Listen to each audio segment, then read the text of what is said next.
Hi, everyone. Welcome to Chasing the Game. You know what? I've been pressured to do a World Cup special, and here we go. We're doing it, but it's not exactly the one you think.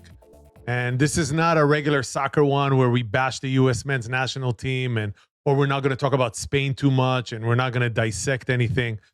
This is a little bit different. I got a call from a parent in need. And this is what we do this podcast for, right? Parents in need.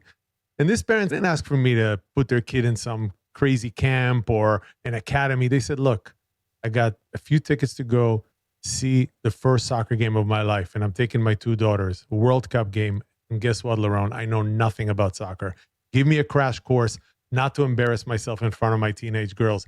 And we all know what it is to embarrass yourself in front of teenage girls. So Matt and I got on the job, sharpened our pencils, and we have Harris Faulkner with us. Hi, Harris. Hi, guys. I'm so excited. And thank you for coming to my rescue. Yeah, we're thrilled to do it. And just like my Italian, our goal here is to make you know just enough about soccer to be dangerous. So our guest today is Harris Faulkner, six-time Emmy Award-winning Fox News anchor, serious American football fan, right? Gridiron football fan. Yeah, that's my game. Proud Chiefs. The NFL Chiefs? is everything. All right, Chiefs, right? Yeah, I just want the team to be a little less distracted. Like I need Kelsey to kind of focus in. Although I love and I'm happy for him and Taylor, I just haven't really seen that ball collection ability that I'm used to from him since she walked up in the scene. But, you know, it is what it is. We have, 3 Super Bowls in the most recent era, so I can't get greedy. Look, I can't complain about the guy. When my wife sees me work, it never works out well. So it's just, this is just not. That's why she keeps us in the basement. That's right. That's why we're in the basement. So for our audience, I mean, Harris has traveled to some of the world's most dangerous places for her job. Now she's stepping into a different type of danger zone, the world of real football, with France, Senegal, World Cup history, colonial history, Mbappé, Mané, and her judgmental teen daughters next to her with nowhere to hide. Wow. I mean, I feel like I'm on an episode of something that Lionsgate is about to put out to the public. Like, who wrote that script? That was great. You are. Actually, Matt asked me exactly the same question. I love that. And I love your note, which was obviously in private, but immediately I'm going to broadcast it, that your girls are already looking for an outfit for Tuesday. So this is the amount of pressure you're going to have on you. I don't know if FIFA's ever seen this much fit checking. So, soccer players are very drippy, so I think it'll all work out. So you guys are answering my call, and I'm a little embarrassed that I know so little about soccer, but I did look up just a tiny bit today because I understand that France is a big deal, and I was looking at the odds. And I'm sure you guys know, they're like favored only just behind Spain to win the whole thing. Massive. So I feel like I'm seeing an important team on Tuesday. Yes. And we know how much Americans love the French and speak on their behalf. So we're going to do a lot of that today. You're funny. Yeah. No, thank you. Do they really? I didn't know. So let's start with a massive question here, okay? How are we going to call this? Are we going to call this soccer or football? Right now. I have to call this soccer. I mean, I can't get this confused with the Super Bowl, right? I mean, football has my heart. For the purpose of this discussion, if there are things that you must say in soccer language, I can hang. I don't know, Matt. What do you think about that? Yeah, I think we can do it. Yeah, all right. We can do it. In America, we call it soccer, I guess. So, and we are in America. So. Oh, did I ruin the whole podcast? No. Actually, the podcast is called Youth Soccer in America. We're just. Yeah. Okay. So, Harris, tell us a little bit about your relationship to soccer. There's got to be something there. Oh, actually, this is a really fun little tidbit. And as parents, we all can kind of get this. My only experience with soccer was soccer talk. And my oldest, who's now 19, just finished up her freshman year in college, Bella, was about 18, 19 months old. And we would go to the community center gym and had all these mats all over the floor because I guess, we bubble wrapped our kids. So our kids, I don't even know if it qualified as soccer, because a lot of them were sucking their thumbs and snack time was really popular. I remember that. But they were learning how to just kick the ball back and forth together. And it was hilarious. because, I mean, they would get tired. They'd sit down in the middle of it. It was so funny. But I did learn a little bit about the dexterity. You can't use your hands. And the kids were natural. The little toddlers were natural. They love to bang stuff on their heads. So that went over well. Yeah. Like my daughter was like so super speedy, and Bella always wanted to take the ball home. So there was this confrontation at the end of every soccer tots. Ma'am, we're going to have to insist that you bring your own ball if your daughter won't share. She just wanted it. So we thought she might be a soccer player. That's as close as I got, because she's a good tennis player, but soccer was not going to be the game. But Harris, you're so right what you said about this idea of perception of the sport. Because I remember when I talked about it in the podcast in our first episode. I remember when I brought Lavi to his first soccer training, and it was whatever it was called, United Soccer Stars. He was also 4 or 5 years old. And the first half of the training, they were singing songs. It's like social hour. Yeah. So, I mean, that's and like, I don't where's the imagine soccer? football training to be that way. So I guess this is not a very American kind of machismo way about treating sport. But I think we're going to help you reshape that vision a little bit. How's that? All right. So, you know, one of the things I am curious about, just sort of the outside of the game, because as a fan, I don't even know what to do. Whenever I have seen a soccer match just flipping through, you know, the sports channels trying to get to football, American football, I get when you stop on a soccer game for even just a second, and people aren't even playing yet, and they're already screaming. It's almost like it's programmed in, and they just hit. It's like a cheer button. People are just on their feet the whole time. True. So I want to know, as a fan, what am I supposed to do? And America won't be playing, so do I just like stay silent, let the French drown us out? Yeah, well, that'll probably happen anyway. I mean, your question is a great one, because I think what people who are born in the United States and who don't necessarily have an understanding of soccer/football culture in the rest of the world is that it is embedded in their culture. Literally, football is life, as they say. And them screaming and standing is the only way they understand how to respect and appreciate the game. Yeah. And I think soccer around the world, except for here, which is starting to change, wonderful for us to see, is very similar. If you travel around the world, watch soccer, you see the rowdy fans, you see the atmosphere, and in most stadiums, no alcohol.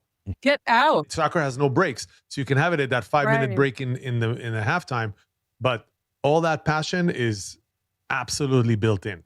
I love that. Yeah. And the passion with which I watch football, I don't drink at all. And so, yeah. So when I go to like the Super Bowl, I'm all into it. And I'm sure nobody really appreciates it. I could do a play-by-play for the entire, 4 hours, including halftime. I'm all into it. So that passion, I really do respect when you tell me that, yeah, when they're in their seats, that's just from their heart. So we have a problem, Matt. We have somebody who pays attention to details. So I think we got to reshape the script a little bit. Oh, no. Yeah. The good news, look, the World Cup is an amazing entry to soccer. You're lucky that way, because we came in from the club level, the grassroots level. We had to fall in love with teams that were, in my town, were associated with my grandfather's political party. And it was just, Europe is a mess and South America is a mess. But the World Cup is pure.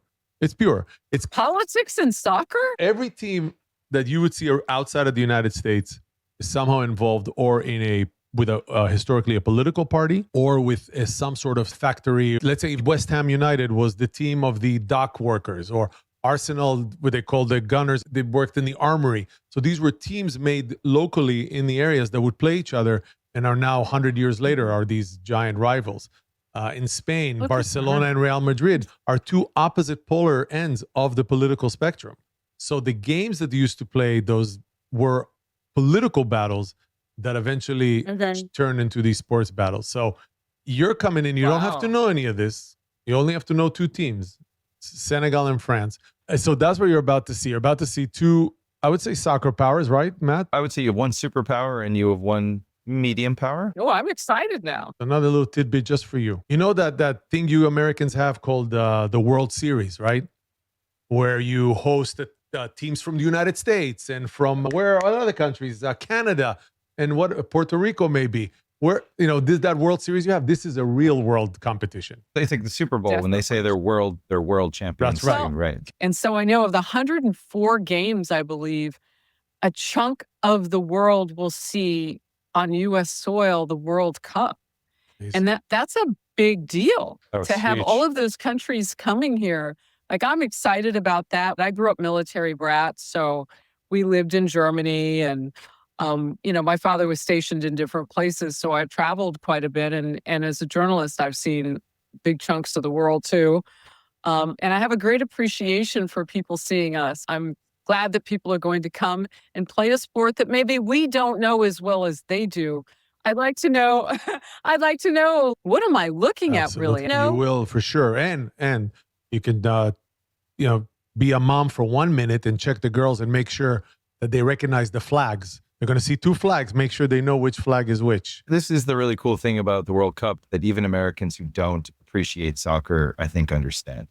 Countries, flags, passion, it's anthems, it's pressure. Right. It's a scoreboard.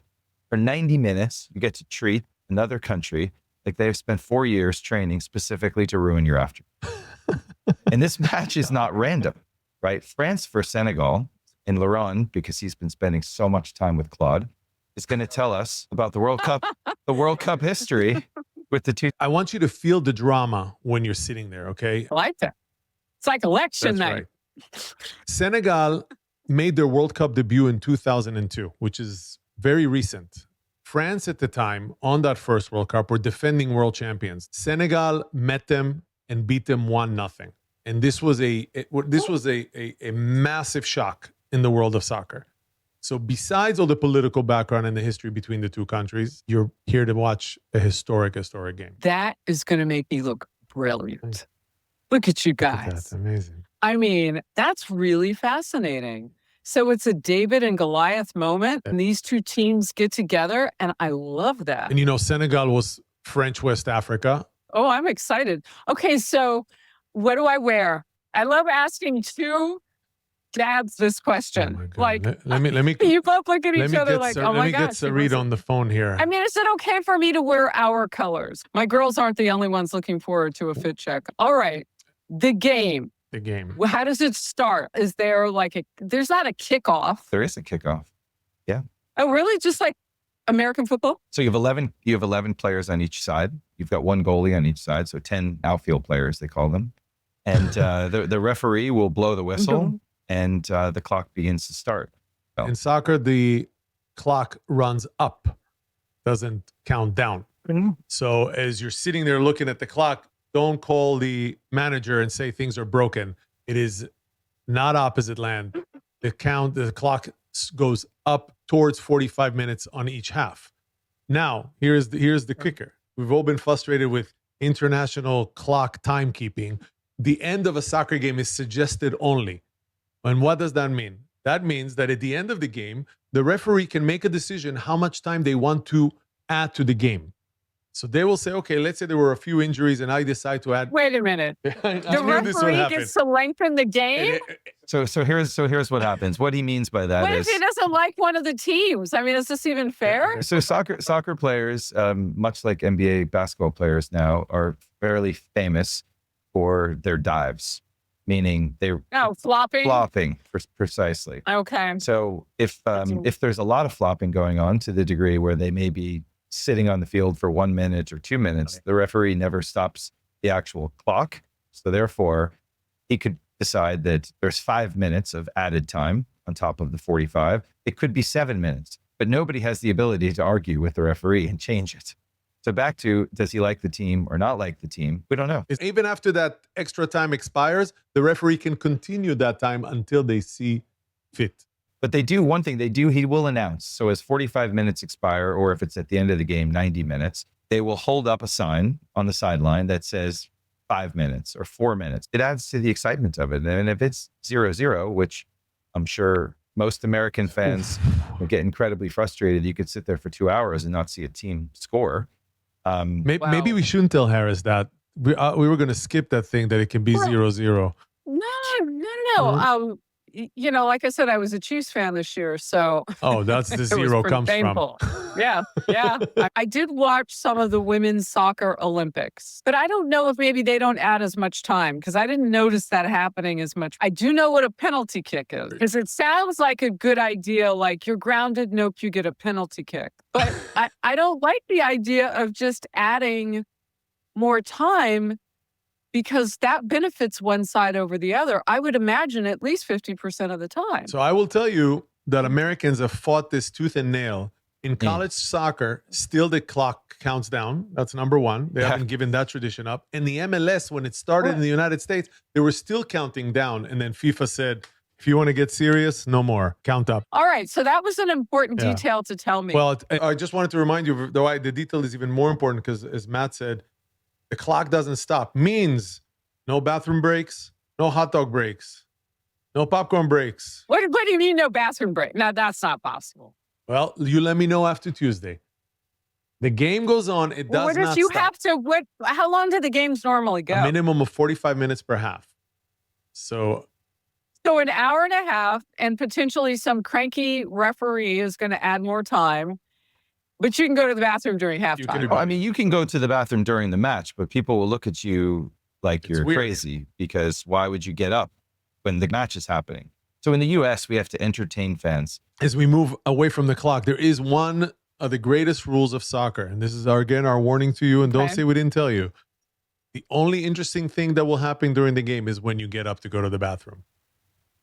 So another thing, Matt, can you describe what an offside is? So I've been reading a little about this. You have to. Because I knew we'd get to this point. You can't be a player that the ball is coming your direction. You cannot be past the ball if you're too close to the goalie. You have to always have a defender between you and the goal. You have to have a defender. Bravo. Is that close? Yeah. Bravo. Yes. Bravo. Okay. And now they have something called VAR, which VAR is the video assistant referee. They will be able to look on the computer to see if a player is offside. And when I talk offside, Matt, are we talking about a fingernail here? Yeah, I think the reason we were both sighing about offside, it can be a fingernail and there's so many technicalities. What's happened with VAR is that I don't think the point was ever to call somebody offside for being offside by their fingernail. It's taken away from the organic nature of the game to a large degree, and they have not figured it out. You know, soccer for me has always felt, I didn't make this up. It's called the beautiful game for a reason. It's this organic dance. It's about things going wrong, improvisation, a lot of dead time. But in that dead time, what is it that you do? The decisions that you make on the fly. Where, for example, in football, you can have, and we'll talk about the roles of football versus soccer. You have a lot of players doing very small things. They do them very well. But I don't know if you have somebody on like a center. The center's not going to run and start catching balls. It's never going to happen. It's not the sport. Well, they can't. They legally cannot do it. Soccer is organic, where a center back, which is your defender, can score just as many goals as a striker in a game. Oh, so there's not ineligibility for a player, is what you're saying. It's completely flowing. Okay. It's a flowing game in theory. Okay. I got you. And I think the other, every play is called in football, for example. There's improv that happens during a play, but there's always a play called. Basketball, there's often a play called by the coach or by the point guard, and they have all of these sets. Baseball, they've got mics now, and they have earbuds where they're calling the pitches through. Everything is choreographed to a great degree. Soccer, there's a massive level of tactics that go into a game, right? And strategy that goes into a game. But once you're out there, you can't stop the play. No timeout. There are no timeouts. Yeah, so you may adjust slightly or you can substitute, but you're also limited in substitutions. So it's really these players figuring it out on the fly in the most tense environment ever. And a World Cup happens only. So the pressure to get through your group stage, to keep going, every single goal is meaningful, right? Every goal matters. Every call that goes against you or for you can change the outcome of these kids who have dreamed their entire lives about playing in a World Cup and playing for their country. How do you make a decision about when to substitute? Because I do watch, in American football, the substitution can be around an injury. I mean, in watching the Knicks play, they were rotating it guys in and out because of the penalties Foul against trouble. them. Is it something like that in soccer, or do you just, how does that work? Because you see guys running down and off the field constantly. I'm like, what's happening? No, actually, soccer is very cruel in that sense because you only get 5 substitutions per team, and you cannot substitute a player who's been substituted. It's a one-way. Whoa, what do you mean? So let's say, for example, Matt decides to substitute me in the podcast. If we were playing soccer, I would never be welcome back again. For the entire game? Correct. Yeah. And you're only allowed, was it 5 substitutions? What if you got hurt? You can't come back if you feel better? So if you get hurt, you often, if you're not really hurt, you'll see a player eventually get off to the side and wait until then they can come back on if they're okay. Otherwise, they'll substitute them and then they're off for the rest of the match. So if that player comes off for a bit, you just play with 10 instead of 11? Well done. Look at you. There we go. And I'm very coachable. So, Let's talk about colors. Let's talk about the color yellow. Let's talk about the color red. I love yellow. Well, I don't know. Have you seen the yellow cards in soccer? Have you seen that? Have you seen that? I've seen cards. Like when I'm watching the Olympics, I'll see it, but I don't know what they all Matt, mean. go ahead. Yellow, red cards. So a yellow card is a warning. So it's, but it's the ref's discretion at all times. Oh my gosh, these refs. What's up with them? Yeah. But if you think about it, is that not only do you get a foul called, but then you're given this yellow card. And if you have one yellow card. Do you have to carry it with you while you play? No. That is a great idea. I got yellow. Wait, Anybody that got green? is amazing idea. Now it's a game of Uno. Yeah. No, right. Until you get red. And if you get red, then it becomes very devastating to you and your team because if you get 2 yellow cards, the second yellow card equates to a red card. Or you could get a straight red card, which is if you do something horribly bad, punch somebody, elbow somebody in the face, come in with your cleats up, constitute a red card. And when that happens, you're off the field. Whoa. You miss the next game, but your team plays with 10 men the rest of the match. Correct. No substitute. Which is a Wait a minute. You're off the field. You miss the next game? Yeah, for a red card. Are there any players, maybe 1 or 2, who are known for that kind of nasty behavior? Way more than 1 or 2. And I don't. Well, I mean, just a name that even I, as I'll tell you the most famous. Speaking of France, okay. So this one now I'm going to make you look cool. He's going to talk about Zidane. Now I'm going to make you look really cool. But now I got to take my other phone and start taking notes because when you mention the word cool, my teenagers will tell you my brain shuts down. I'm giving you a big one now. Okay, give me some pro tips. Here we go. There is a very famous French player. His name was Zinedine Zidane.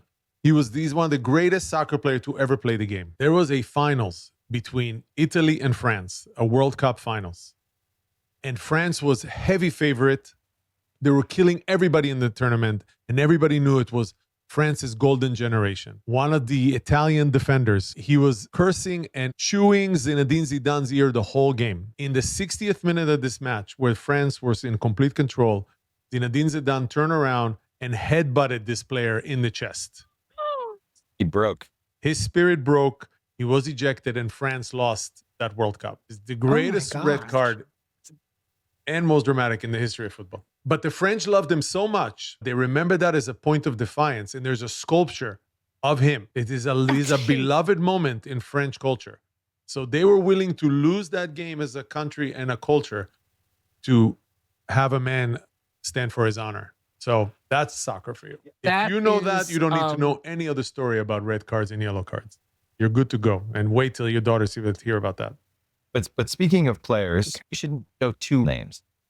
So for France, you should know Kylian Mbappé, who is arguably one of the greatest. He also plays for Real Madrid. He played for PSG.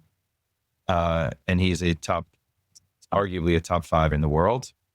Dynamic, incredible footballer. And I'll see him when they play. You will see him. He will jump off the page like Patrick Mahomes on his best day. So you have Mbappe, write that down. He's number 10. Number 10, very important. And Senegal has an equivalent number 10. His name is Mané, another fascinating player, played in Europe for many years, beloved by everybody. Those 2 are going head to head. They're both offensive players. You'll see him on 2 sides of the field, and you're in for a treat. No, Matt, what do you think? Of course. I'm taking copious notes better. here And then because you guys are so kind to spend all this time with me and get me ready. I want to You make sure better. I got it all. Make us look good. And here's another one. Liron just gave you a bit of a hint, but typically the most creative player on the pitch, scoring a lot of goals, and it's the number 10. There's a long history of number 10s being that player. So that's why in soccer, you never see anybody retire numbers. If you haven't noticed, right? American sports, you see retired numbers everywhere. You could never retire the number 10. As soon as Messi left Barcelona, the next year, Ansu Fati was wearing number 10. Like, how could that ever be? That's wild. That's like, but that particular number is important. 10 is, and number 9 is typically their striker, who often scores the most goals. And then you have number 7 or number 11, who are their wingers. So it's very systematic. What would be the equivalent of a quarterback in American I mean, I think it's a number 10. Number 10. So there you go. And so the striker would be like your lead wide receiver. Correct. Or, Yes. Correct. Yeah. And the winger, Okay. yeah. You have 2 on the wings, 2 usually, which would be your guys on the sides. So in that sense, similar. Wow, that's fascinating. All right. So now at that point, at that halftime, what's happening for fans during the halftime? Probably not as much action as you used to from football. I would say that's when people run. No Rihanna? No people. No. I think that's when people run to the bathroom. For the World Cup final, it's there's actually no, seriously, Shakira. there's no entertainment? No, There's no. no music? Well, nothing during halftime? For the final. Shakira, I think, has been asked In to the perform final. in the final. But I think otherwise, no. That's your time, halftime. Harris. Your time to go to get that hot dog. Yeah. I'm going to go back to football. I'm going to go back to baseball. And then I know the sports that you know so much about, that when you read a newspaper article about it and you watch on TV and there's a line of stats like this. In soccer, there's probably 4 or 5 stats. Possession, the number of shots, maybe the number of corners. And the team that is going to have the biggest and the highest number of those can still lose the game. Well, you could have possession 80% of the match, meaning possession, you have the ball, and they could counterattack. But you don't score. But you don't score. The goalie could have a great day. Right. That makes sense. Maybe you have possession and it's in your third of the field, but the other team can score on a counterattack and win the game 1-0. I mean, Harris, you know me and Sarit. Like, I could be a great husband all day long. I can get the kids, take the dog, clean the house, Matt, drive everybody. I am not going there. No. I am not I'll getting forget sucked into this. 2 plates in the sink, and that's what will be remembered the next day. And that's soccer. Well, you know what? It reminds me of, though, with the stats, and you still may not win. Roger Federer made such an impact on me. It was a couple of years ago. He was being interviewed about nervous times in a match when you double fault at an incredibly important time, or you have a bad game and you go for a period of time where you don't score as many points. And he said, it's just about winning and losing. It's like your opponent can score more points than you or about the same, and you can win or lose a match depending on when they get scored. It really does come down to, in your 3 or 4 minutes when you have it, if you score 3 goals and the other team had it for 90 minutes. Well, and that's the beauty of the tactics of the game. It's chess, right? It's not checkers. Right. Oh, I like that. So, okay. To wrap this up, because I know your time is precious, and unlike ours, I left the most important thing: you standing in front of your daughters and not having a little bit of lingo. We're going to throw a couple of words at you that you can freely throw them and yell them in the field, and people be like, "Wow, this knows what she's talking about." Okay, now I'm nervous. Okay. So here we go. He got megged. He got megged. I don't know. That means that a player passed another player by getting the ball between their legs. Like nutmeg. Yes. That's it. Like nothing. Exactly. Yes. I have heard that before. Not in this context. Yes. That must be like a universal thing. So interesting. Yes. But it's not a penalty, though, right? It's just humiliation. It's just humiliation. It's just humiliation to the player that has it happen to them. Yes. Hence, they got megged. Wow. Yes. Wow. Okay. That's a good one. I like it. I'm ready. And I don't say nutmeg. I just say Try meg. not to. You can, though. No, but you're trying to make me look cool. I can establish not being cool all by myself. Just so, here's another one. That winger is cooking him. That winger is cooking him. Yeah, there you go. That's so good. That was a good one. So good. So that essentially means... Thanks. I have no idea what I said. That means think of a wide receiver and a cornerback, right? They're almost on an island out there. And their job is to go at that defender and beat the defender. So it's a lot of very fancy, at times, technical dribbling at high pace. And then once they're through, they create a lot of the offense. Actually heard yesterday from one of the kids that he got sauteed. Which so it's you're so cooked that you're sauteed. So that's a big one as well. Oh, like sauteed. Yes, Okay. my accent no good. Wow. Yeah, I was This is why I'm never going to get that job in Fox Sports. Yes. No. I'm just trying to understand. All right. So I can say that winger got cooked or he got sauteed. But if you go sauteed, you've really you've crossed the chasm. I'll be like, wow. I'll be like, who got sauteed? All right. Yes, I like it. Now, what has to happen to that guy in order for me to say that? What's going on? You'll be able to tell. They're basically left a mile behind. So he's coming down the field, and you think he's going to pass or score or whatever, and then somebody sideswipes him and takes the ball and hikes it and goes in the other direction, and you go, that winger got sauteed. That's it, done. Okay. I see. No, wait, by the way, That's just I had to look down at my Wait, hold notes. on. The winger doesn't get sauteed. The winger's doing the sauteing. Somebody's doing the sauteing. defender. That defender got sauteed.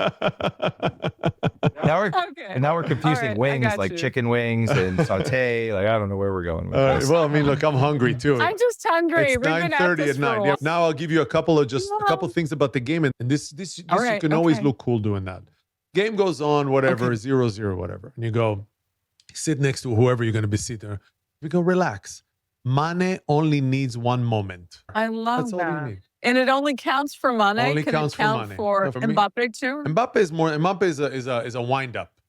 He's like a train. Mane only needs a moment. I think the next one, you typically have to be on such a level of sophistication that only Liron can speak and understand this one, which is don't watch the ball, watch the space. Don't watch the ball, watch the space. So you're going to watch the whole scope. You're not just watching the puck. Exactly. What that means, the players are watching the ball and they're not watching the space of where the ball is supposed to go. So you go, got caught watching. So it's a dual perspective. It's for them and for us as voyeurs. It is a dual perspective. Exactly. You're exactly right. Okay. That's That's a good one. Okay. That is a good one. I like Wow. that. I wrote that down too. Senegal cannot let France run at them in transition. That's a good one too. Yeah. I'll send you those. And not what France. No, what does that mean? Run at them in transition. Oh, when they're transitioning from defense to offense? at that. Look at this. See? Look at that. You're a natural. I love sports, you guys. I know. That's why I wanted to come to the best to raise my game in soccer. Because if I had this conversation with you enough, I think I'd really get it. I know I'm at a very rudimentary level right now, but that transition was just I'm learning. I'm like the board with you guys. I'm just getting it. I feel it. I'm so happy that the best wasn't available today and you ended up with us. And then we got to demonstrate. You guys are the best. Oh my gosh, this is so awesome. Well, Thank you. Harris, this was so usually these episodes for us, we end up so depressed after each episode because we have these directors and scouts and everybody talks about how difficult it's going to be for our kids to progress in sports. And you just brought in this light in here, and this was so much fun. My Yeah, it goodness, was so fun. so much fun. It was great. Thank you. All right, so I'm going to practice one of these. Yeah, let us know how it goes. Yeah, we want an update. Mane only needs a moment. So good. I've waited a long time to say this. Wow, America. Chasing the Game is now officially the headquarters of every parent in the United States. you know what I loved about this conversation, aside from that ridiculous statement, is that it started with a very simple question. A parent called us and said, I've got tickets to a World Cup match. I'm bringing my daughters, and I don't want to embarrass myself. And honestly, that's a lot of you soccer parents, us included. Maybe not the World Cup part, but the feeling. Your kid falls in love with a sport, and suddenly you're learning a whole new language. Offside, VAR, stoppage time. Why does nobody go to the bathroom? And why the referee apparently gets to decide when the game ends. You know, and that's Harris didn't accept that. She absolutely refused. She said, I'm a type A. I don't know if I can let this go. And honestly, that might be the most American reaction to soccer I've ever heard, because we don't get a lot of American reactions to soccer in this podcast. But she also said something else. She said a lot, which was incredible. She said, I'm very coachable. And that's probably the real lesson. You don't have to know everything. You don't need to become a tactical expert or even think you are one. You don't need to become Pep Guardiola. You just need to be curious enough to learn alongside your kids and share their passion. That was beautiful, man. This was beautiful, but you should have a few lines prepared. I know we all do when we try to impress our kids, like we're about to date him or something. But like, so we got her ready for France and Senegal, gave her a couple historical notes, taught her quickly about offside, sort of. And, we told her why everybody's standing and screaming before the game even starts.